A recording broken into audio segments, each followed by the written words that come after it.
अस्सलामुअलैकुम फ्रेंड्स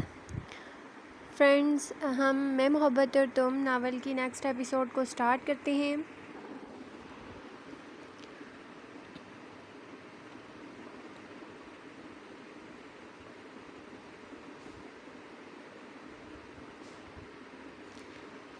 बीजान की इस बात पर वजदान को कल रात ज़ैनब की बातें याद आ गई और अब वो गुस्से से बीजान को देखने लग गया।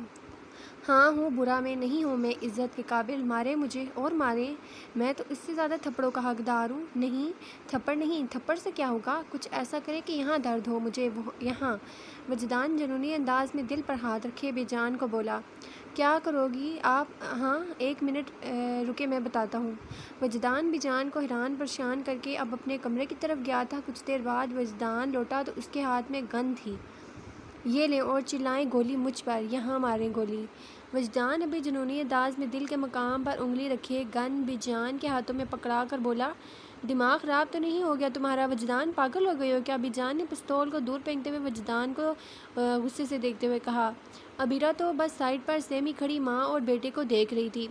पागल? हाँ हो गया हूँ मैं, हाँ पागल, दिमाग ख़राब हो गया है। कल रात से मेरा आपको क्या बताऊँ मैं? मुझे तो बताते हुए भी शर्म आती है। मर क्यों नहीं गया मैं कल रात का मंज़र देखने से पहले? अल्लाह ने मौत क्यों नहीं दी मुझे? क्या कसूर है मेरा जो वो ऊपर बैठा मुझे इस तरह आज़मा रहा है? पहले कम आज़माया था मुझे, जो रही कसर अब पूरी कर रहा है वो। वजदान ने भराई आवाज़ में आसमान की तरफ मुँह करके कहा, वजदान हुआ क्या है? कुछ बताओ कि क्या हुआ? कल रात बताओ मुझे, तुम्हें मेरी कसम है। बीजान जानती थी वजदान इतनी आसानी से बताने वालों में से नहीं है, इसलिए अपनी कसम देते हुए बात की तह तक पहुंचने के लिए बीजान ने वजदान से कहा, मैं क्या बताऊं बीजान, मुझे कसम ना दे, मैं बता नहीं सकता। वजदान ने ज़मीन पर घुटने टेकते हुए कहा, मैंने कहा बताओ मुझे कल रात क्या हुआ? बीजान ने गुस्से से कहा। बीजान वो अदील शाह ने? वजदान के मुंह से तो अल्फाज ही नहीं अदा हो रहे थे कि वो किस मुंह से बीजान को कल रात वाली बात बताए। दूसरी तरफ अदील शाह का नाम सुनते बीजान के चेहरे पर सख्त असरात आए थे, जिसे अबीरा ने नोट किया था। क्या क्या है अदील शाह ने, बताओ मुझे। बीजान ने चटाहू सी सख्ती से वेदान से पूछा। बीजान, अदील शाह ने कल रात मुझे कहा कि वो आज की रात मुझे एक सरप्राइज़ गिफ्ट देगा। मैं पहले तो नहीं समझा, फिर उसने कल रात मुझे कमरे में जाने का कहा और ये भी कहा कि आज की रात मेरी रंगीन रात बनाएगा। मैं चुपचाप कमरे में चला गया और वहाँ बैठ गया। फिर अचानक कमरे में कोई आया। इससे पहले मैं मुड़कर उसे देखता, वो जल्दी से मेरे पैरों में आकर बैठ गई और अपनी इज्जत की भीख मांगने लगी। पहले तो मैं शौक सा बस उसकी बातें सुनता रहा। जब उसने मुझसे अपनी इज्जत की भीख मांगी तो मुझे होश आया। मैंने जब उसे उठाकर देखा तो हैरान रह गया और साथ ही मुझे अदील शाह की सारी बात समझ आई। बीजान, अदील शाह ने ज़ैनब को मेरे साथ एक रात गुजारने के लिए कहा। वजदान ने आखिरी बात टुकड़ों में बयान की थी और ये बात करते वजदान का दिल भी टुकड़ों में टूटा था। बीजान वजदान की बात सुनते शॉक्ड हो गई थी। अगर बर वक्त अबीरा बीजान को ना संभालती तो बीजान ज़मीन पर गिर जाती। आप बताएं बीजान, मैं पागल नहीं हूँगा, मुझे मार दे बीजान, मुझे नहीं चाहिए ये ज़िंदगी, प्लीज़ मुझे इस ज़िंदगी से रहाई दे दें। ये सोच मुझे मार रही है कि मुझसे वजदान शाह से ज़ैनब शाह ने इज़्ज़त की भीख मांगी है, इससे जो खुद उसकी इज़्ज़त के लिए मरने के लिए भी तैयार है। प्लीज़ मुझे मार दे बीजान, मैं आपके आगे हाथ जोड़ता हूँ। वजदान अब रोते हुए बीजान के आगे हाथ जोड़े घुटनों के बल बैठा सिसक कर बोल रहा था। अबीरा ने आज एक मर्द को रोते हुए देखा था। वो ये तो नहीं जानती थी कि जो मर्द उसके सामने रो रहा है, अपनी मौत मांग रहा है, वो लड़की उसकी क्या लगती है। लेकिन वजदान का इस तरह रोना अबीरा के दिल को तकलीफ़ दे गया था और थोड़ी जलन भी कि वो जिस लड़की के लिए रो रहा है वो लड़की आखिर वजदान की क्या लगती है। ये क्या ये क्या ओल फोल बक रहे हो तुम वजदान? होश में तुम हो? तुम क्यों और किसके लिए मौत मांग रहे हो? मौत तो अदील शाह को मांगनी चाहिए। उसने एक मुकद्दस रिश्ते को पामाल करके बहुत बड़ा गुनाह किया और गलती की होती है, गुनाह की नहीं। गुनाह की सिर्फ सज़ा होती है जो तुम्हें और हिजर को अदील शाह को देनी है। अदील शाह ना सिर्फ तुम्हारा बल्कि हिजर का भी मुजरिम है। अब वक्त आ गया अदील शाह को उसके किए की सज़ा भुगतने का। आज मैं तुमसे कहती हूँ वजदान शाह, तुमने अदील शाह को ऐसी मौत देनी है जिससे आने वाली नस्लों को भी सबक मिल सके। बीजान ने वजदान के कंधों वजदान को कंधों से थाम कर अपने सामने खड़ा करते हुए कहा, बीजान आपकी कसम अदील शाह को ऐसी मौत दूंगा कि कोई भी दोबारा औरत ज़ात को खिलौना नहीं समझेगा। वजदान ने बीजान के सर पे हाथ रखते हुए कहा। अबीरा तो बस खुनकों की तरह माँ बेटे के बीच हो रही गुफ्तगू को सुन रही थी। बीजान ने वजदान को आंखों के इशारे से अबीरा की तरफ ध्यान करवाया। वजदान ने मुस्कुराते हुए साइड पर डरी सहमी अबीरा की तरफ देखा और चलता हुआ उसके करीब आया। मुझे माफ़ कर दो अबीरा, मेरी कोई गलत अटेंशन नहीं थी। कल रात मुझे गुस्सा ही इतना था और ऊपर से मैं स्ट्रॉन्ग ड्रिंक करके आया था। सामने तुम्हें देखकर मुझ पर शैतान गालिब आ गया था, इसलिए तुमसे बदतमीज़ी कर बैठा। प्लीज़ मुझे माफ़ कर दो, मेरा इरादा तुम्हारे साथ ऐसा करने का बिल्कुल भी नहीं था। वजदान ने अबीरा के साथ हाथ जोड़ते हुए कहा। अबीरा वजदान को अपने सामने खड़ा देखकर अपने माजी में चली गई थी, जहाँ उसे उसकी मोहब्बत उसे बेच रही थी। और एक ये इंसान था जो उसे इज़्ज़त दे रहा था, उससे माफ़ी मांग रहा था। और तो और एक लड़की के लिए रो भी रहा था जिसके साथ उसे एक रात गुजारने की ऑफ़र दी गई थी। आजकल के मर्द तो मर्द खिलवाने के भी लायक नहीं रहे। जहाँ औरत देखी नहीं अपनी मर्दानगी दिखाने चले आते हैं। ये भी नहीं सोचते कि वो औरत भी किसी की माँ बहन है, बेटी है, बीवी है। नहीं, बस अपनी होश पूरी करनी होती है उन मर्दों ने। पता नहीं वो अपने घर की औरतों को कैसे बख्श देते हैं, या फिर अपनी मर्दानगी का सबूत पहले अपने घर से ही शुरू करते होंगे। आजकल के दौर में इंसान नहीं बल्कि इंसान जैसी इस पाक ज़ात ने अशरफुल मखलूक़ात बनाया है, इंसानियत का मुँह बोलते सबूत बनाया है। आज के दौर में इसी अशरफुल मखलूक़ात से इंसानियत शर्मा जाती है अपने सामने किसी औरत की इज्जत को मर्द के हाथों लुटते हुए देखकर। अबीरा, वजदान ने अबीरा का नाम पुकारा। वजदान के पुकारते अबीरा जैसे अपनी सोचों से बाहर निकली। जी। अबीरा ने हैरत से जवाब दिया। मुझे माफ़ कर दो अबीरा। वजदान ने कहा, क्या आप जैसे मर्द भी इस दुनिया में पाए जाते हैं जो औरत के साथ गलत करने पर खुद अपना अना और मर्दानगी को छोड़कर अपने पाँव की जूती समझे जाने वाली औरत के सामने यूँ हाथ जोड़े माफ़ी मांगते हैं? अबीरा ने हैरत से वजदान को देखते हुए बहुत बड़ी बात कह दी थी, जिस पर वजदान के साथ बीजान ने अबीरा को देखा। अबीरा, गलती होती है और गलती की माफ़ी मांगना हम पर फ़र्ज़ है, फिर चाहे वो गलती मर्द से सरजद हुई हो या औरत से। और जहाँ तक रही बात औरत को पाँव की जूती समझने की, तो बेटा जो मर्द औरत को पाँव की जूती समझते हैं वो मर्द ही नहीं होते। मर्दों के नाम पर एक ऐसा काला धब्बा होते हैं जिससे मर्द ज़ात की तज़लील होती है। बीजान ने अबीरा के करीब आते हुए प्यार से कहा, मैंने आपको माफ़ किया शाह जी। अबीरा ने वजदान के जुड़े हुए हाथों को खोलते हुए कहा, थैंक यू अबीरा। वजदान की आंखों में अबीरा की बात सुनकर चमक आई थी। तो क्या ख्याल है, आज रात हो जाए तुम्हारा निकाह, फिर तुम अदील शाह से अपना बदला ले लेना। वजदान बीजान ने बहुत ही प्यार से दोनों पर बम फोड़ा था। बीजान, अभी क्या बात कर रही हैं आप? वजदान ने हैरत से बीजान को देखा। वही अबीरा का हाल भी वजदान से मुख्तलिफ ना था। मैं जो कह रही हूँ सही कह रही हूँ, माँ हूँ तुम्हारी। ये बाल धूप में बैठकर सफ़ेद नहीं किए मैंने, एक उम्र गुजारी और मैं नहीं चाहती जो आज हुआ वो दोबारा हो। बीजान ने वजदान को देखते हुए कहा। और अब वो अबीरा की तरफ पलटी थी। अबीरा, तुम यहाँ कितने दिनों से हो? क्या तुम्हें मेरी या वजदान की नीयत में खोट नजर आई? बीजान ने अबीरा से पूछा। नहीं बीजान, अबीरा ने झट से कहा। देखो अबीरा, तुम्हें आज नहीं तो कल शादी करनी है, और शादी तुम लड़के से ही करोगी ना, तो फिर वो लड़का वजदान क्यों नहीं? बीजान अपने मुद्दे की बात पर आई। बीजान की बात सुनते अबीरा हैरान हुई थी। सही तो कह रही थी बीजान, शादी तो उसे करनी ही थी, तो फिर वजदान से क्यों नहीं? बोलो अबीरा। अबीरा से उन्होंने कहा, मैं तैयार हूँ। अबीरा के जवाब पर आप हैरान होने की बारी वजदान की थी। शाबाश, मुझे यकीन था तुम यही फैसला करोगे, और मुझे इस बात पर भी पूरा यकीन है कि तुम्हारा ये फैसला तुम्हारे लिए बहुत कारगर साबित होगा। बीजान ने अबीरा को प्यार करते हुए कहा। अबीरा बीजान की बात सुनते कमरे में चले गई, जबकि वजदान अब भी हैरान खड़ा उस जगह पर देख रहा था जहाँ से अभी अबीरा गुजर कर गई थी। क्या वो वजदान अब यूँ खड़े क्या रहोगे? शादी की तैयारियाँ भी करोगे? बीजान ने मुस्कुराते हुए वजदान से कहा। तो वजदान मुस्कुराया। अरे ये इधर नहीं, इधर लगाओ, यहाँ फूलों की लड़ी ज़्यादा अच्छी लगेगी। बीजान ने डेकोरेशन कर रहे लड़के को हिदायत करते हुए कहा। जब से वजदान और अबीरा का निकाह तय पाया था तब बीजान शादी की तैयारियां कर रही थी। अरे बीजान, आप ही सब कुछ करेंगी क्या? कुछ अपने दूसरे बेटे को भी कह दे। वजदान जो बीजान से शादी के ड्रेस के बारे में पूछने आया था, बीजान को यूँ हलकान होते हुए देख पर बोला, हाँ क्यों नहीं, बुलाओ साहबजादे को। अकेले मेरे बेटे की थोड़ी शादी है, उसका भी कोई रिश्ता है तुमसे। बीजान ने जट से कहा। पहली बैल पर ही कॉल पिक कर ली गई। हेलो हिज्जर, कहाँ हो तुम? वजदान ने कहा। मैं ज़ैनब से मिलने जा रहा हूँ, हिज्जर ने सर्द लहजे में कहा। मैं बात करता हूँ तुमसे यहाँ। 1 मिनट होल्ड। वजदान ने पहले बीजान को देखा, फिर बहाना बनाते हुए कहा, बीजान मैं बुलाता हूँ उसे। वजदान बीजान को कहता बाहर निकल गया। हाँ बोल, क्या बक रहा था? तू ज़ैनब से मिलने जा रहा है? तेरा दिमाग ख़राब तो नहीं है? चुप करके यहाँ आ जा, ज़ैनब से मैं मिलाऊँगा तुझे। मुझे भी ज़ैनब से बात करनी है, तू यहाँ आ, तेरे लिए सरप्राइज़ है। वजदान एक सांस में सब कुछ कह रहा था। ब्रेक। पर पैर रख दूँ वजदान को, हिजर ने कहा। अच्छा ना, अब जल्दी आ, मैं कुछ करता हूँ, जल्दी अगले 5 मिनट में तू मुझे मेरे घर पर नज़र आए, वजदान ने रात से कहा और कॉल काट दी। हाँ क्या हुआ, वजदान ने हिजर से कहा। बिजान ने वजदान को घर आते अंदर देखकर पूछा, बिजान आ रहा है, वो अगले 5 मिनट में यहाँ होगा, वजदान ने कहा। बिजान ने वजदान को पुकारा। जी मेरी प्यारी बिजान, वजदान ने मोहब्बत से कहा। बेटा, माँ के बहुत अरमान होते हैं अपने बेटी की शादी को लेकर, वहीं बहन के भी ढेरों अरमान होते हैं अपने भाई की शादी के लिए। अब तो हैर से जारिया और ज़ैनब तुम्हें मिल चुकी हैं, मुझे रात तक वो दोनों यहाँ चाहिए। मैं नहीं चाहती कि मेरे भतीजे की शादी में उसकी माँ और बहन और मेरी देवरानी और भतीजी ना हो, बिजान के मुस्कुराते हुए कहा।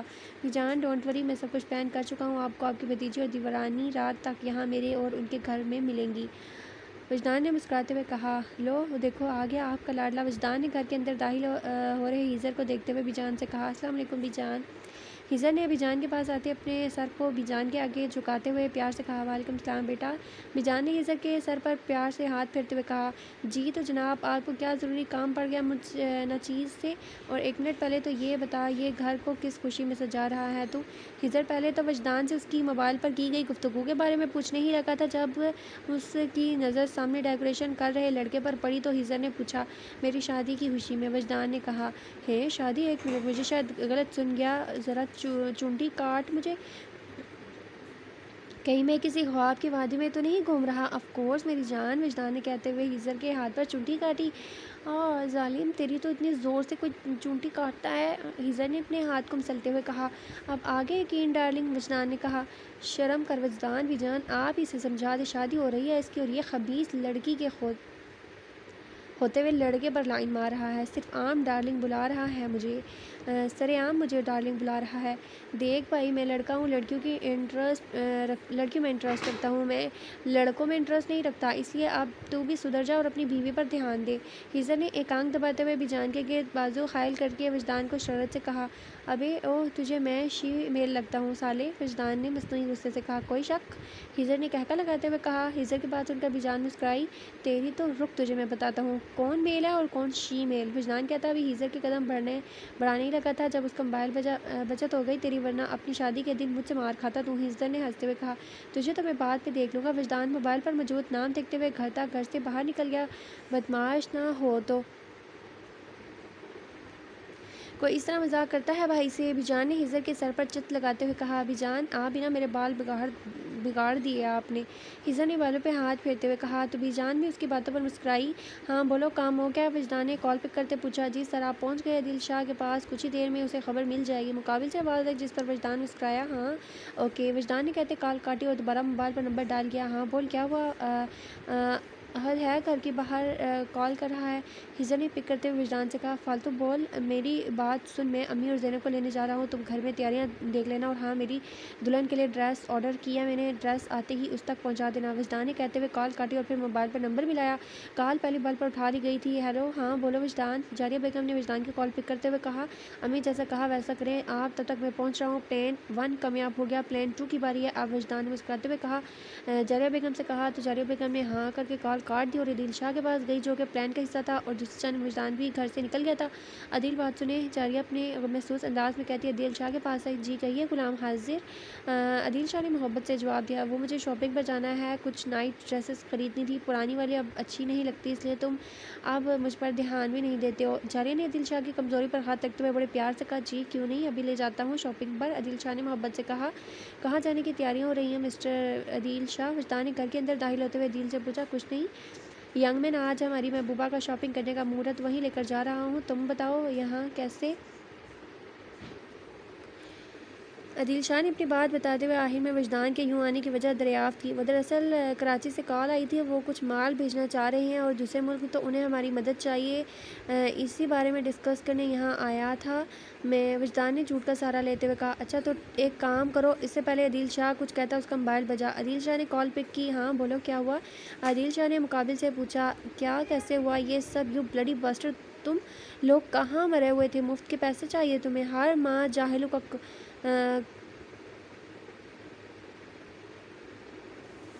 रुको मैं आ रहा हूँ, अदील शाह ने गुस्से से पंकारते हुए कहा और कॉल काट दी। क्या हुआ अदील? जारिया ने मसनूई हैरानगी से पूछा, क्योंकि ये सब उनके प्लान का हिस्सा था तो वो ये सब जानती थी। लेकिन हैरान होने का नाटक भी तो करना था ना। हाँ क्या मिस्टर अदील शाह इतना गुस्सा क्यों कर रहे हो? अब वजदान ने उसके गुस्से की वजह पूछी। कुछ नहीं, असला के गोदाम में आग लग गई है, मुझे वहाँ जाना होगा। तुम एक काम करो, जारिया को तुम शॉपिंग पर ले जाओ। अदील शाह कहता गाड़ी की चाबी लेता घर से बाहर निकल गया। Good job my dear son, आज लगा कि तुम सालार शाह के बेटे हो। जारिया ने विजदान को तबके देते हुए कहा।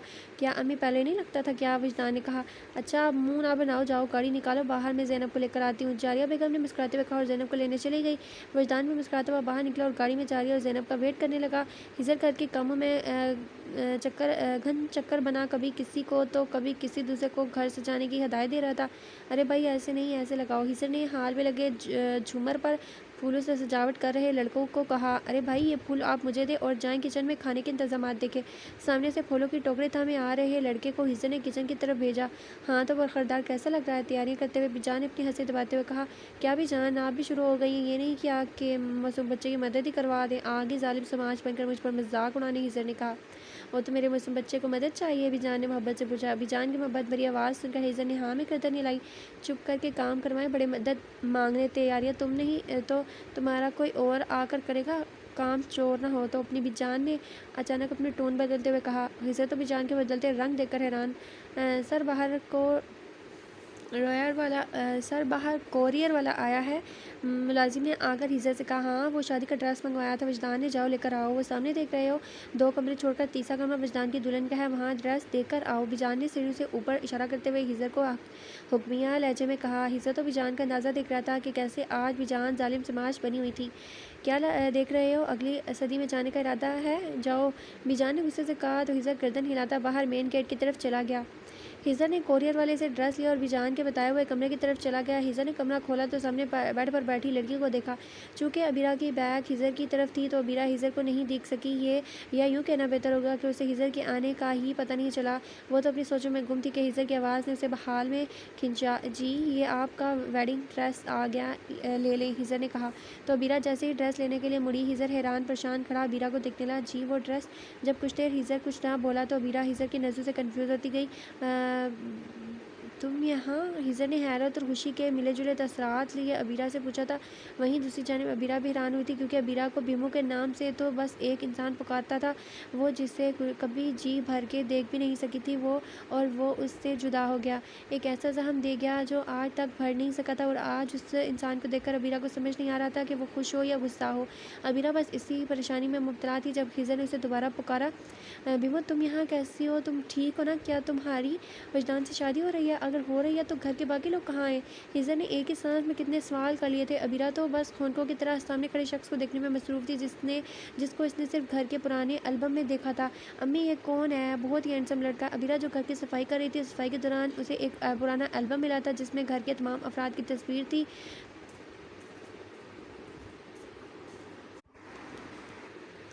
उस अनजान लड़के को अपने घर के एल्बम में देखकर तजस्सुस से फ़ायका बेगम से पूछने लगी। उस लड़के की तस्वीर देखकर फ़ायका बेगम की आंखों में आंसू आ गए। क्या हुआ अम्मी, आप रो क्यों रही हैं? ज़रमीना ने अपनी अम्मी को रोते देखा तो उनसे पूछने लगी। ज़रमीना के कहने पर अबीरा ने भी अपनी माँ को देखा। अम्मी आप नहीं बताना चाहती तो कोई बात नहीं, अबीरा ने जड़ से कहा और एल्बम को बंद करने लगी कि अचानक उसके हाथ रुके थे। अपनी माँ की बात सुनकर भाई ये तुम्हारा? फ़ायका बेगम ने अपने आंसू साफ करते हुए कहा था। क्या भाई? कैसा भाई? हमारा एक अदद भाई है और हमें पता तक नहीं। अगर यह एल्बम ना मिलता तो हमें पता भी नहीं चलता। अबीरा ने हैरत से फ़ायका बेगम को कहा। अम्मी ये ज़िंदा भी है या? ज़रमीना ने बात अधूरी छोड़ दी थी। ज़रमीना की बात सुनकर फ़ायका बेगम तड़प उठी थी। पता नहीं कमरे में दाखिल हो रहे अफजल साहब ने जवाब दिया था। क्या मतलब पता नहीं बाबा? अबीरा ने हैरत से पूछा था। जब तुम्हें बताना होगा हम बता देंगे, आप बहस नहीं करो बिमो, अफजल साहब ने संजीदगी से कहा और कमरे से बाहर निकल गए। फ़ायका बेगम भी उनके पीछे कमरे से बाहर निकल गई थी। अफजल साहब अबीरा को बिमो तभी कहा करते थे जब उन्हें किसी की बहुत शिद्दत से याद आया करती थी, और आज उसे पता चला था कि वो इंसान कोई और नहीं उसका सगा भाई था। बिमो क्या हुआ? कुछ तो बोलो, हिजर ने अबीरा को झंझोड़ कर कहा। कुछ भी नहीं, अबीरा ने सामने खड़े इंसान को देखते हुए अटक कर जवाब दिया। अबीरा मैं तुम्हारा भाई हूँ, पहचाना मुझे? अरे तुम कैसे पहचानोगी, तब तुम बहुत छोटी सी थी। अबीरा हिजर ने अबीरा को गले लगाते हुए खुशी से कहा। किसी अपने का लम्स मौजूद करते ही अबीरा ना चाहते हुए रो पड़ी। वो आंसू जो ना जाने कब से पलकों की बाढ़ तोड़कर बाहर आने को बेचैन थे। अपने भाई के आगोश में आते आंसू की किसी नदी की तरह अबीरा की आंखों से बह रहे थे। बिमो मेरी जान रो मत, देखो प्लीज़ रो नहीं, यहाँ देखो मेरी तरफ, शाबाश, आंसू साफ़ करो, अब तुम्हारी आंखों में आंसू नहीं आने देगा तुम्हारा भाई। हिजर ने अबीरा को खुद से अलग करके आंसू उसकी आंखों से साफ करते हुए कहा, अच्छा बताओ अम्मी और अब्बू कहाँ हैं, और ज़रीफ वो कहाँ है? हिजर ने कमरे में चारों तरफ नज़र दौड़ाते हुए बेचैनी से पूछा। वो यहाँ नहीं है, अबीरा ने नज़र झुका कर जवाब दिया। क्या मतलब वो नहीं है, कहाँ है वो? हिजर ने अबीरा का चेहरा ऊपर करते हुए पूछा। मुझे नहीं पता, अबीरा ने भराई आवाज़ में जवाब दिया। मुझे बताओ बेमो, तुम यहाँ कैसे आई और घर के सब कहाँ हैं? सच सच बताओ मुझे। हिजर ने अबीरा को कंधों से थामकर संजीदगी से पूछा। वो भाई हुआ यूँ था कि अबीरा ने अफजल साहब के मोबाइल देने से लेकर वजदान तक की बात को सच सच हिजर को बता दिया। हिजर अबीरा की बातें गर्दन झुकाए सुन रहा था। बे भाई भाई सच में मैंने कुछ भी जानबूझकर नहीं किया, वो सब मुझसे अनजाने में हुआ भाई, मैं झूठ नहीं बोल रही हूँ, प्लीज़ मेरा यकीन। अबीरा रोते हुए अभी बोल ही रही थी जब हिजर ने उसे अपने गले से लगा लिया था। बस भीमू, तुम्हें अपने भाई को अपनी पाकीज़गी बयान करने के लिए रोने की ज़रूरत नहीं है, तुमसे गलती हुई है और तुमने अपनी गलती की सज़ा पा ली है, तो अब रोने की ज़रूरत नहीं है, मैं ढूंढूंगा बाबा को, फ़िक्र नहीं करो तुम। हिजर ने अबीरा को तसल्ली देते हुए कहा। बीबो, तुम इस शादी से खुश हो ना? कोई इतराज़ नहीं है तुम्हें इस शादी से? हिजर ने अबीरा के चेहरे को थामे प्यार से पूछा। नहीं भाई, अबीरा ने नज़र झुकाकर जवाब दिया तो हिजर मुस्कुरा दिया। जारिया ज़ैनब को लिए बाहर पोर्च में आई थी। बैठो ज़ैनब, जारिया ने कार का बैक डोर खोलते हुए कहा। तो ज़ैनब बिना कुछ बोले गाड़ी में बैठ गई। फिर जारिया बेगम वजदान के साथ फ्रंट सीट पर बैठ गई तो वजदान ने गाड़ी सड़क पर दौड़ा दी। कैसी हो ज़ैनब? वजदान ने मुस्कुराते हुए पूछा। वजदान की आवाज़ सुनकर ज़ैनब ने नज़र उठाकर पहले वजदान को देखा, फिर जारिया को। तुम्हारा भाई है ये, जारिया ने मुस्कुराते हुए ज़ैनब को बताया तो ज़ैनब ने हैरत से वजदान को देखा। सॉरी ज़ैनब, मुझे नहीं पता था कि अदील शाह ने मुझे कमरे में किस नीयत से भेजा था, वो तो मुझे तुम्हारे मुंह से पता चला था कि अदील शाह ने तुम्हें। वजदान ने अपनी बात अधूरी छोड़ी। मुझे सब पता है भाई, उस दिन आपकी हालत देख ली थी मैंने जब आपको हिजर बाहर ले जा रहे थे। ज़ैनब ने वजदान के कंधे पर हाथ रखते हुए कहा तो वजदान मुस्कुरा दिया। वजदान ने गाड़ी शाह हाउस के पोर्च में रोकी और गाड़ी से बाहर निकला। फिर वजदान ने पहले जारिया और फिर ज़ैनब के साइड का दरवाज़ा खोला और वह दोनों बाहर निकली। घर के अंदर कदम बढ़ाए थे कि सामने उन्हें बीजान दिखी। अस्सलाम वालेकुम आपा, जारिया ने बीजान को देखते उनके गले लगकर मोहब्बत से कहा। वालेकुम अस्सलाम जारिया, कैसी हो बीजान? जारिया बेगम से जुदा होती पूछने लगी। मैं ठीक हूँ आपा, जारिया बेगम ने मुस्कुराते हुए जवाब दिया। आपा ज़ैनब, जारिया बेगम ने मुस्कुराते हुए ज़ैनब की तरफ इशारा किया। माशाल्लाह कितनी बड़ी हो गई है ज़ैनब। बीजान ने मुस्कुराते हुए ज़ैनब के सर पर हाथ रख के कहा। चलो भाई यूं ही खड़े रहोगे या मेरी शादी भी करवानी है? तुम लोगों ने भूल तो नहीं गए? वजदान ने मुस्कुराते हुए कहा तो ज़ैनब ने हैरत से वजदान को देखा। शादी आपकी भाई? ज़ैनब ने आंखों को बड़ा करते हुए कहा। हाँ मेरी प्यारी बहना, मेरी शादी, तभी तो तुम्हें लहाया हूँ, वरना मुझे क्या पड़ी तुम्हारी? वजदान ने शरारत से कहा तो ज़ैनब का मुँह बन गया। अच्छा अब मुँह ना बनाओ, बाद में मनाऊँगा तुम्हें, अभी मेरी शादी करवा दो बस। वजदान ने धाई देते हुए कहा। हाँ भाई करवा दो शादी, बेचारा इतना शदीद कवारा है कि मुझ पर लाइन मारना शुरू हो जाता है। हिजर ने शरारत से कहा और उनके पास आ गया। बाकी बातें बाद में, निकाह का वक्त होने वाला है। जाओ ज़ैनब, तुम्हारे और अम्मी के कपड़े वहाँ दूसरे कमरे में रखवाए हैं मैंने। वजदान ने मुस्कुराते हुए ज़ैनब को रूम का बताया तो जारिया बेगम और ज़ैनब तैयार होने कमरे में चली गई। बीजान जाएँ, आप भी तैयार होकर आ जाएँ और हाँ अच्छे से तैयार होना, आपके बॉयफ्रेंड की शादियाँ। आखिर वजदान ने एक आंख दबाते हुए बीजान से कहा। तुम्हें तो अब अबीरा ही सुधारेगी वजदान। बीजान ने वजदान के सर पर चत लगाते हुए कहा और कमरे की तरफ चली गई। वजदान, मुझे तुम्हें ज़रूरी बात बतानी है। हिजर जो कब से खामोश तमाशाई बना सबके जाने का वेट कर रहा था, सबके जाते वजदान से बोला। देख हिजर, आज मेरी शादी और मैं अपना मूड ख़राब नहीं कर सकता, इसलिए जो बताना हो निकाह के बाद बताना, और तेरे कपड़े मेरे कमरे में हैं, चल तैयार हो जा जाके। वजदान ने हुक्की से कहा और जाने लगा। ओह शीमेल, अब नाराज़ ना हो, हिजर ने शरारत से कहा तो वजदान ने होनहार नज़रों से हिजर को देखा। वजदान की घूरी ने हिजर को कुछ भी बोलने से बाज रखा और वह चुपचाप तैयार होने के लिए चला गया। अबीरा लाल कलर के ब्राइडल ड्रेस में चेहरे पर नफासत से किए मेकअप में बहुत प्यारी लग रही थी। दूसरी जानिब वजदान भी सफ़ेद शलवार कमीज़ में ब्लैक कोट डाले, बालों को सलीके से सुलझाए गज़ब ढा रहा था। ज़ैनब और हिजर के कपड़े वजदान ने सेम मंगवाए थे क्योंकि वजदान जानता था हिजर और ज़ैनब सेम ड्रेसिंग किया करते थे, इसलिए वजदान ने हिजर और ज़ैनब के लिए पर्पल ड्रेस मंगवाया था क्योंकि हिजर को ज़ैनब पर पर्पल कलर बहुत प्यारा लगता था। सब तैयार होकर नीचे आ चुके थे। मेहमान इतने बुलाए ही नहीं गए थे क्योंकि ये शादी सादगी से तय पानी थी, इसलिए ज़्यादा मेहमानों को इनवाइट नहीं किया गया था, बस घर के कुछ लोग और बाहर से 3 या 4 लोगों को मदऊ किया गया था। अरे ज़ैनब, कितनी प्यारी लग रही हो, बिजान ने मुस्कुराते हुए ज़ैनब से कहा। वहीं बिजान की बात सुनकर हिजर के कान खड़े हुए और उसने मुड़कर ज़ैनब को देखा। वाकई ज़ैनब बहुत प्यारी लग रही थी आज। आपा सब आ गए हैं, आप दुल्हन को ले आएँ। जारिया ने मुस्कुराते हुए बिजान को कहा। हाँ, मैं लाती हूँ उसे, बिजान ने मुस्कुराकर कहा और अबीरा को लेने चली गई। अबीरा, चलो बेटा, निकाह का वक्त हो रहा है, सब इंतज़ार कर रहे हैं। बिजान ने कमरे में दाखिल होते हुए कहा। जी। एक लफ्ज़ी जवाब आया। अच्छा, ये घूंघट ओढ़ लो। बिजान ने लाल चुनरी अबीरा को पकड़ाते हुए कहा। जी। अबीरा ने कहते हुए घूंघट ओढ़ा और बिजान के साथ चली गई। ये क्या बिजान, आपने घूंघट क्यों दिया है उसे, मैंने तो देखा ही नहीं है, ज़ैनब ने मुंह बनाते हुए कहा। निकाह के बाद देख लेना, बिजान ने ज़ैनब से कहा और अबीरा को वजदान के करीब बिठाया।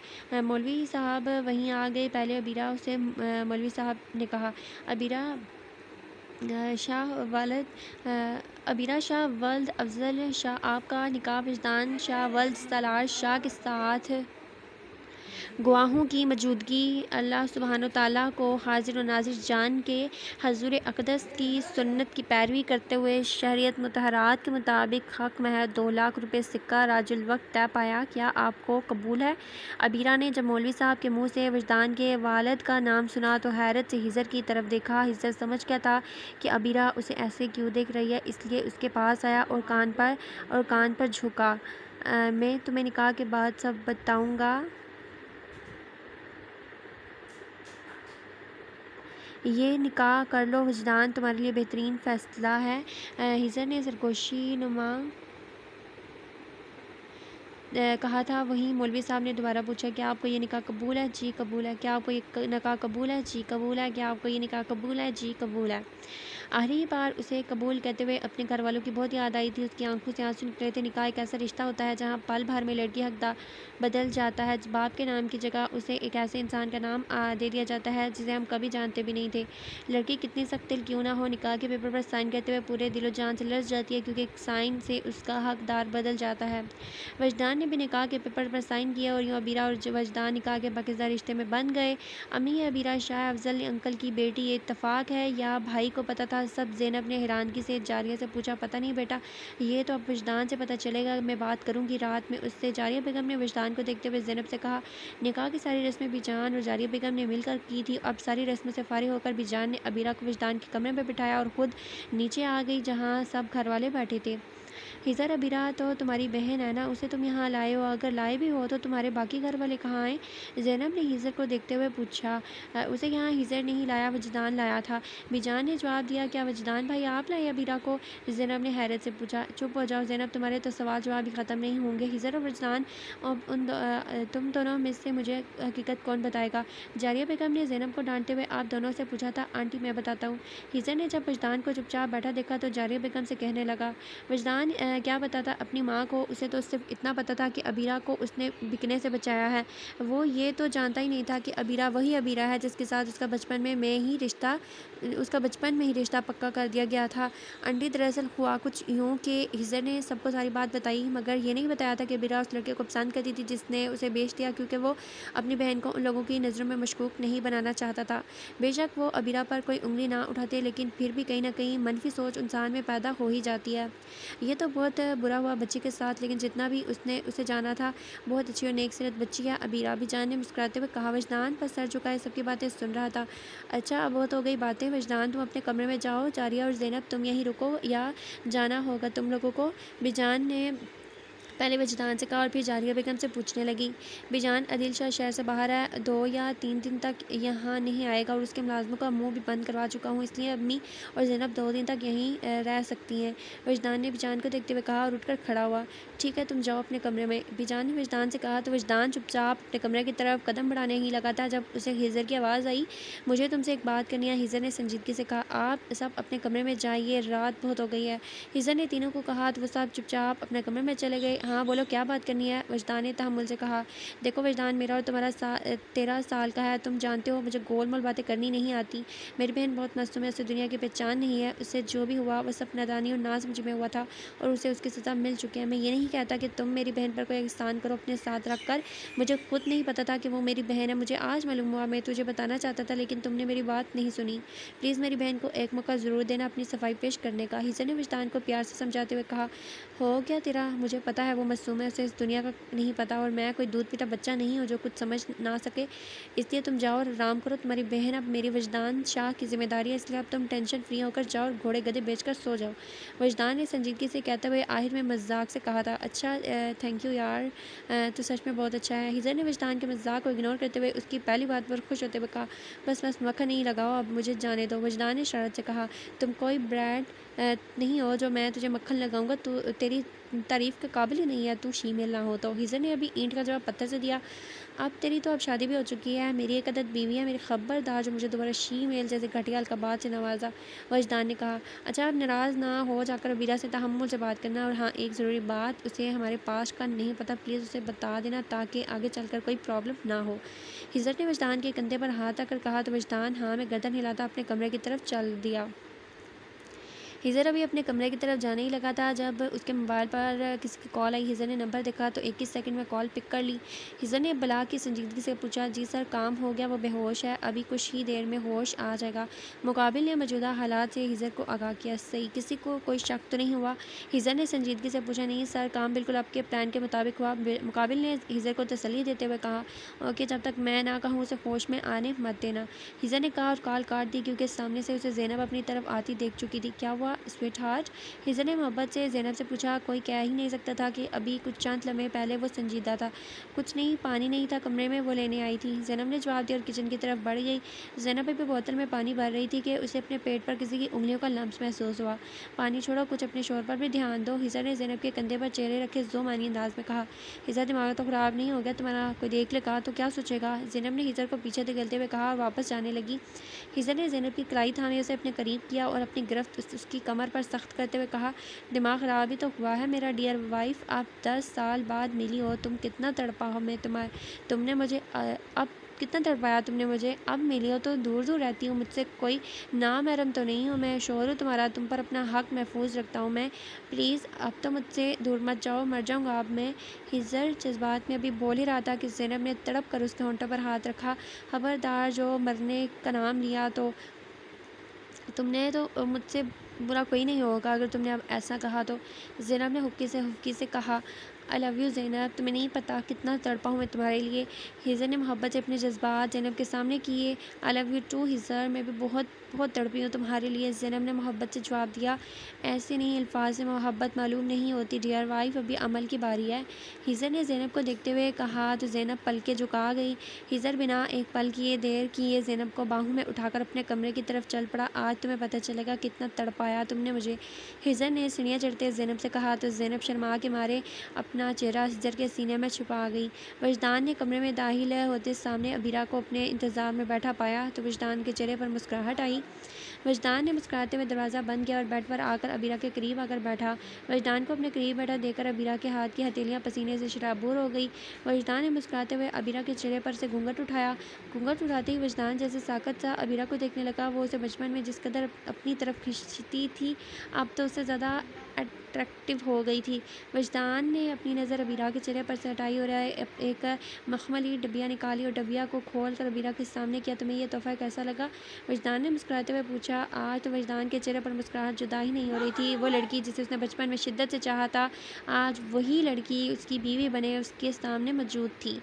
उसने कभी नहीं सोचा था कि वो अपनी मोहब्बत से कभी मिल भी पाएगा या नहीं। वजदान अपनी दुश्मनी में इतना आगे निकल आया था कि इंतकाम का जुनून उसकी मोहब्बत पर हावी हो गया था और वो तो जैसे उसे भुला ही चुका था।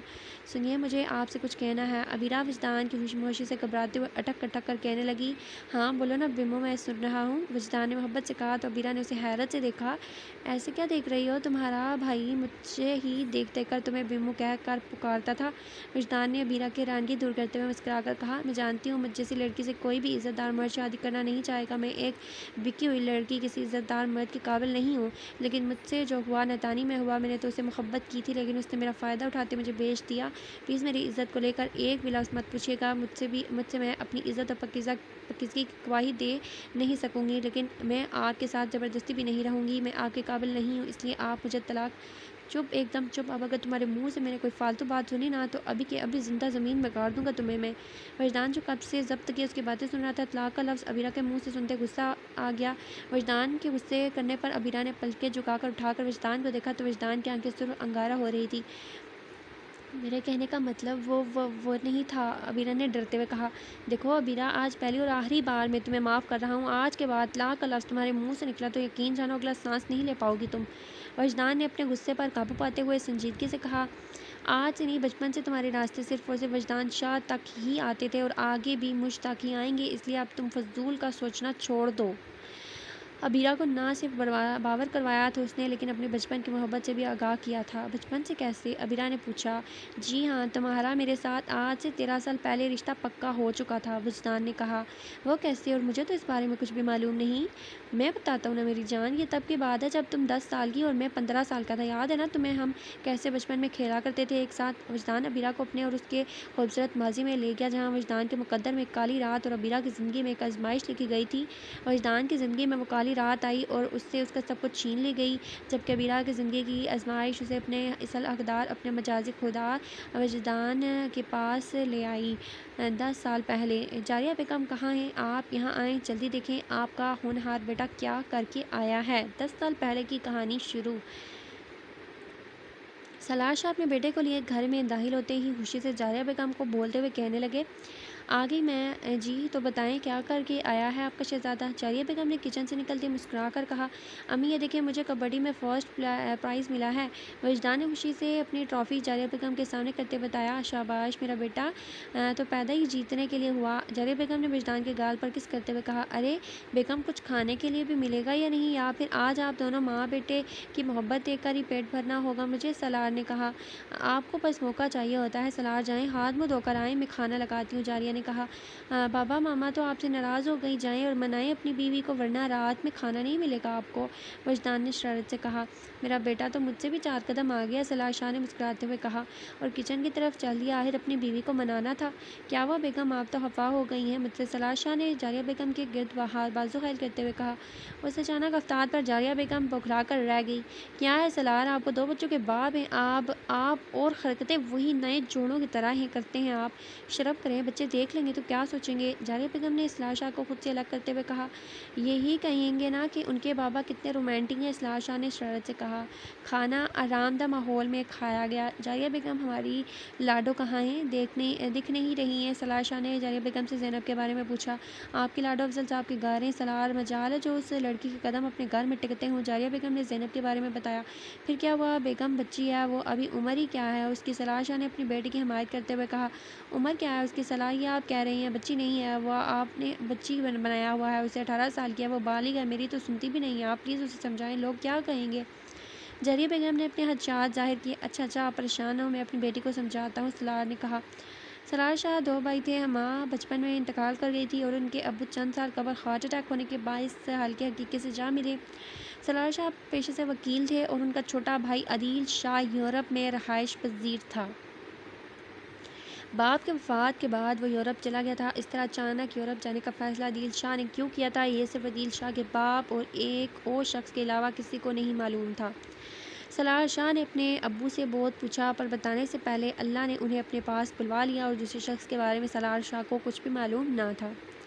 जारिया बेगम और सलार शाह की लव मैरिज थी। अल्लाह ने उन्हें शादी के 1 साल बाद बेटी जैसी नेमत से नवाजा था, जिसे सलार शाह ने अपनी माँ का नाम ज़ैनब दिया था। फिर 3 साल बाद सलार शाह के घर बेटा पैदा हुआ, जिसने उनकी फ़ैमिली को मुकम्मल कर दिया। वजदान के पैदा होते उनके घर रौनक आ गई थी। अब ज़ैनब अपने भाई से बहुत मोहब्बत करती थी। उसके हर काम वो खुद करती थी। भले उम्र में वो छोटी थी, लेकिन ज़हीन बहुत आला किस्म का रखती थी, जिसकी वजह से सलार शाह के दिल के करीब बहुत थी। वो करीब तो वजदान भी था, लेकिन वो थोड़ा डरपोक किस्म का बच्चा था। सलार शाह वजदान से हर वो काम करवाया करते थे जिससे वजदान डरता था कि उसके जहन से डर को निकाल सके, क्योंकि मर्द बहादुर हो तो ज़िंदगी गुजरती है, डरपोक मर्द हो या औरत, दोनों का ज़माना कहीं काट नहीं छोड़ता। और यही बात सलार शाह को परेशान कर देती थी कि वजदान अपनी ज़िंदगी में कब बहादुर बनेगा। ज़ैनब आपी देखिए हिजर भाई मुझे चॉकलेट नहीं दे रहे। अबीरा ने कमरे में दाखिल होते हुए ज़ैनब से हिजर की शिकायत की। और वो आपको चॉकलेट क्यों नहीं दे रहे अबीरा? ज़ैनब ने तफ्तीशी नज़रों से पूछा। क्योंकि अबीरा मासूमियत की पोटली थी, वो शरारत करके उसकी तरफ मुकर जाती थी। उसने कभी शरारत नाम का लफ्ज़ सुना ही ना हो और ना उसे पता हो कि शरारत किसको भला कहते हैं। ज़ैनब सब जानती थी, इसलिए अबीरा से पूछने लगी। क्योंकि हिजर से अबीरा कुछ मांगे और हिजर ना दे, ऐसा कभी भी नहीं हो सकता था। मैंने तो बस हिजर भाई का एक गिफ्ट छुपाया था क्योंकि वो मुझे बहुत पसंद आया, इसलिए मैंने वो छुपा दिया। अब हिजर भाई मुझे मेरी फ्रिज में रखी चॉकलेट नहीं दे रहे। अबीरा ने मासूम सी शक्ल बनाकर सारी बात ज़ैनब को बताई। और आपको पता है वो गिफ्ट क्या है? अबीरा ने पूछा। क्या था इस गिफ्ट में? ज़ैनब से पूछा। इसमें एक बहुत प्यारा खूबसूरत ब्रेसलेट था, स्किन कलर का। अबीरा ने ज़ैनब को ब्रेसलेट के बारे में बताया और कहा। ब्रेसलेट का नाम सुनते ज़ैनब हैरान हो गई, क्योंकि अबीरा जिस ब्रेसलेट के बारे में बता रही थी बिल्कुल वैसा ही ब्रेसलेट तो वो कल शॉप पर छोड़ आई थी, क्योंकि पैसे कम होने की वजह से वो ले नहीं पाई। अच्छा, मैं दिलवा देती हूँ तुम्हें चॉकलेट, चलो। ज़ैनब अबीरा को लिए बाहर आई, जहाँ हिजर चॉकलेट पकड़े खड़ा अबीरा का वेट कर रहा था। लेकिन उसके साथ आती ज़ैनब को देखकर चौंका। उसे लगा था कि अबीरा वो ब्रेसलेट लेने गई है, लेकिन वो तो दुश्मन जहाँ को अपने साथ लिए हिजर की तरफ आ रही थी। आपने अबीरा की चॉकलेट ली है, दें उसे चॉकलेट वापस। ज़ैनब ने हिजर को देखते हुए कहा। उसे कहो पहले मेरी चीज़ मुझे वापस दे। हिजर ने अबीरा को खूंखार नज़र से देखते हुए कहा। एक तो उसका गिफ्ट छुपा दिया और दूसरा मासूम सी शक्ल बनाए दुश्मन जहाँ को उसके मुकाबले लाकर खड़ा कर दिया। आप ऐसे ना देखें, उसे बच्ची है, डर जाएगी। ज़ैनब ने हिजर को टोकते हुए कहा। मैं क्या कोई भूत हूँ जो ये मासूम बच्ची मुझसे डर जाएगी? हिजर ने कहा। अच्छा, अब लड़े ना आप दोनों को पता है ना मुझे लड़ाई नहीं पसंद। मेरे कमरे की अलमारी के फर्स्ट ड्रॉ में पड़ा है, आपका गिफ्ट ले जाएं जाके और अपनी गर्लफ्रेंड को दे आएँ। बहन की तो कोई वैल्यू नहीं है ना? अबीरा गुस्से से कहती। हिजर के हाथ से चॉकलेट लेती कमरे में चली गई। कर दिया ना अफा अबीरा को, आपने ये कहकर गई है, अंदाज़ा है आपको? ज़ैनब ने हिजर को देखते हुए कहा। कुछ नहीं होता मेरी भीमो, मान जाएगी। तुम चलो मेरे साथ, एक काम है तुमने। हिजर ने मुस्कुराते हुए ज़ैनब से कहा। मुझे घर जाना है, ज़ैनब ने घबराते हुए कहा। मैं कोई जिन नहीं हूँ जो तुम यूँ घबरा रही हो मुझसे, चलो 1 मिनट की बात है। हिजर ने कहते ज़ैनब का हाथ थामा और अबीरा के कमरे की तरफ चल पड़ा। सलार शाह और अफजल साहब की दोस्ती 3 साल पहले हुई थी, जब सलार शाह ने अफजल साहब के बराबर में घर लिया था। दोनों फैमिली मिलनसारा और खुश अखलाक थी, इसलिए दोनों फैमिली में दोस्ती से ज़्यादा रिश्तेदारी हो गई थी। देखने वालों को लगता था कि अफजल साहब और सलार शाह दोनों सगे भाई हैं। जारिया बेगम और फ़ायका बेगम दोनों में भी काफ़ी इंटरस्टैंडिंग थी, बहनों की तरह रहा करती थी। लेकिन जहाँ बात बच्चों की जाए तो उनमें बहन भाई कहना मुनासिब नहीं लगेगा, क्योंकि हिजर ज़ैनब को पसंद करता था और दोनों हम उम्र थे, जबकि अबीरा वजदान से 5 साल छोटी थी। और कहीं ना कहीं वजदान के दिल में अबीरा के लिए कुछ था और अबीरा उन सबसे अनजान बस अपनी शरारतों में मगन थी। हाँ, अलबत्ता वजदान ज़रमीना को बहन कहकर पुकारता था और सबके सामने उसे बहन मानता भी था, लेकिन मजाल है जो कभी वजदान के मुँह से अबीरा के लिए बहन लफ्ज़ भी निकला हो। ज़रमीना 3 साल की थी, जिसकी वजह से दोनों फैमिलियाँ उसे बहुत प्यार से ट्रीट करती थी। प्यार तो बाकियों से भी था, लेकिन घर का छोटा बच्चा छोटा ही होता है और सबका लाडला भी होता है। हिजर ने ज़ैनब को अबीरा की बताई हुई जगह से वही खूबसूरत ब्रेसलेट निकाल कर पहनाया था। हिजर, एक बात बोलूँ? ज़ैनब ने हाथ की कलाई में बंधे ब्रेसलेट को देखते हुए कहा। हाँ बोलो ना। हिजर ने ज़ैनब को नज़रों के हसार में लिए हुए कहा। क्या अंकल आंटी और मेरे मम्मी पापा मान जाएंगे हमारे रिश्ते के लिए? ज़ैनब ने हिजर को देखते हुए कहा। हिजर ज़ैनब की बात सुनकर एक पल के लिए खामोश रहा, फिर ज़ैनब का हाथ थामने लगा। ज़ैनब, मुझे नहीं परवाह किसी की, मैंने तुमसे मोहब्बत किया और मैं उन मर्दों में से नहीं हूँ जो लड़की के साथ टाइम पास करके आखिर में ये कह दे कि मेरे अब्बू अम्मी नहीं मान रहे। मैंने तुम्हारा हाथ थामा है तो आखिरी सांस तक तुम्हारा साथ निभाऊंगा। अम्मी अब्बू या अंकल आंटी नहीं माने तो हर मुमकिन कोशिश करूंगा मनाने की।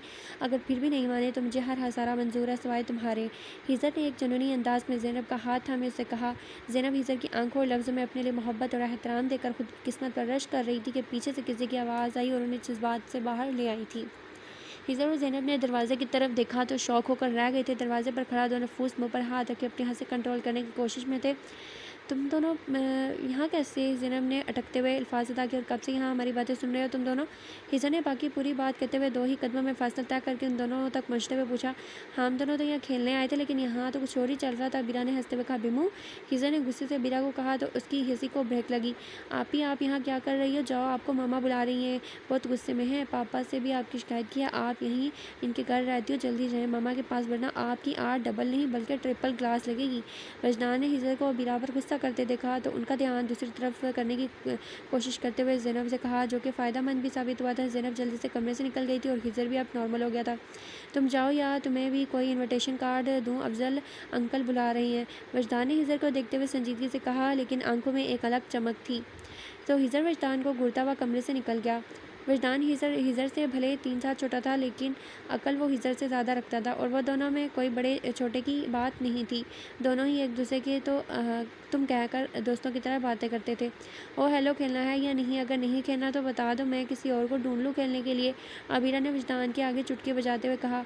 वजदान, जो अपनी किसी सोच में गुम था, अबीरा के पुकारने पर होश की दुनिया में आया था और अबीरा के बात को सुनते ही उसकी आंखों में गुस्से के आसार रोनमा होने हुए थे। क्या हुआ? ऐसे क्या देख रहे हो? बताओ, खेलोगे या ढूंढूं किसी और को? अबीरा ने वजदान का नोटिस लिए बगैर बेनियाजी से अपनी बात को दोबारा दोहराया था, जिसकी वजह से वजदान को मजीद गुस्सा आ गया था। क्या कहा तुमने? किसे ढूंढोगे? बताओ, हाँ चाँद निकाल दूंगा मैं तुम्हारी। तुम सिर्फ और सिर्फ मेरे साथ रहोगी। तुम्हारी वजह से मैं तुम्हारे साथ ये अजीब और गरीब खेल खेलता हूँ। मेरी उम्र के लड़कों को देखा है गुड्डे गुड़ियों से खेलते हुए? नहीं ना, लेकिन मैं खेलता हूँ सिर्फ तुम्हारे लिए। आप अगर दोबारा तुमने अपनी इस छोटी सी ज़ुबान से इतनी बड़ी बात निकाली तो यकीन जानो, मैं तुम्हें दिखाऊंगा कि मेरी उम्र के लड़के इतनी बड़ी बात सुनने के बाद क्या करते हैं। वजदान ने अबीरा को दीवार के साथ लगाए हुए कहा। मैं नहीं ढूंढूंगी किसी को, प्लीज़। अबीरा ने आंखें बंद किए कहा। उसे इस वक्त वजदान से खौफ आ रहा था। अबीरा ने वजदान को आज पहली बार इस रूप में देखा था। ऐसे नहीं, पहले प्यार से मेरा नाम पुकारो, फिर छोड़ूंगा। वजदान ने शरत से कहा। देखो, हटो मेरे रास्ते से, वरना मैं सलार अंकल को कहकर कुट लगवा दूंगी तुम्हें। फिर तुम काफ़ी दिन तक बैठ भी नहीं सकोगे और सलार अंकल ऐसी जगह तुम्हें मारेंगे कि याद रखोगे तुमने अबीरा शाह का रास्ता रोककर गलती की थी। अबीरा ने अपनी तरफ से वजदान को धमकी देकर डराने की कोशिश की थी। वजदान अबीरा की बात सुनकर कहका लगाकर हंसा था। जाओ बोलो अपने सलार अंकल को। वैसे क्या कहोगी? क्या क्या किया है मैंने तुम्हारे साथ? वजदान ने अबीरा के अक्ल को जांचने के लिए कहा। मैं कहूँगी कि अबीरा कहते हुए चुप हो गई। हाँ बोलो ना, क्या कहोगी? वजदान ने अबीरा को देखते हुए कहा। मैं कहूँगी आपने मुझे प्यार से बुलाने के लिए कहा, मैंने ऐसा नहीं किया तो आपने मुझे धमकी दी कि अगर मैंने ऐसा नहीं किया तो आप मेरे चॉकलेट छीन लिया करेंगे। अबीरा ने मासूम सी शक्ल बनाकर कुछ सच्ची और कुछ झूठी बात बनाते हुए कहा। वजदान तो अबीरा की बात सुनकर उसे हैरत से देखने लगा। खुदा का खौफ करो, बेमुशरावत से मेरा नाम पुकारो प्यार से, वरना मैं तुम्हारी धमकी सच्ची भी कर सकता हूँ। वजदान ने कहा। वजी प्लीज़ मुझे जाने दो, मैं अच्छे बच्चों की तरह सिर्फ तुम्हारी बात मानूंगी। अबीरा ने वजदान के गुस्से से डरकर उसे मक्खन लगाते हुए कहा। हाँ गुड। वजदान ने हंसी रोकते हुए संजीदगी से कहा। अच्छा, अब अपना दायां गाल आगे करो। वजदान ने कहा। क्या मतलब वजी? अबीरा ने नासमझी से वजदान को देखते हुए पूछा। मैंने कहा अपना दायां गाल आगे करो बिमो। वजदान ने अपनी बात पर जोर देते हुए कहा तो अबीरा ने अपना दायां गाल वजदान के सामने किया। वजदान ने झुककर अबीरा के गाल पर किस की और बिना एक लम्हा ज़ाया किए बगैर वहाँ से निकल गया। ये सब इतनी जल्दी हुआ कि अबीरा को कुछ समझ नहीं आई। वो बस शौक से उसको देख रही थी जहाँ से वो गया था। वजदान ने मुस्कुराते हुए घर में कदम रखा तो सामने कुछ मेहमानों के साथ अपने माँ बाप को बैठा पाया और ज़ैनब किचन में कुछ बनाने में मसरूफ़ थी। वजदान मेहमानों को सलाम करके किचन में आ गया ताकि ज़ैनब से पूछ सके कि यह